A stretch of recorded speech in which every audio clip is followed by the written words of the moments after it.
Hi friends, welcome to my channel Chris Designing. இன்னைக்கு நம்ம சேனலில் 2-in-1 மாஸ்க்கு தான் நம்ம பார்க்க போகிறோம். இந்த வீடியோ நம்ம ஏற்கனவே சேனலில் அப்லோட் பண்ண வீடியோ தான். சேம் மெத்தட் தான் கட்டிங் இருக்க போகுது. ஆனால் ஸ்டிச்சிங் மட்டும் தையல் மிஷின் இல்லாமல் எப்படி கையாலே எப்படி ஸ்டிச் பண்ணலாம் அப்படிங்கிறத நம்ம இன்றைக்கி பார்க்க போகிறோம்.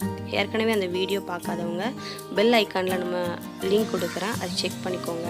அது வந்து 2 லேயர் ஆஃப் மாஸ்க், இது 3 லேயர் ஆஃப் மாஸ்க்.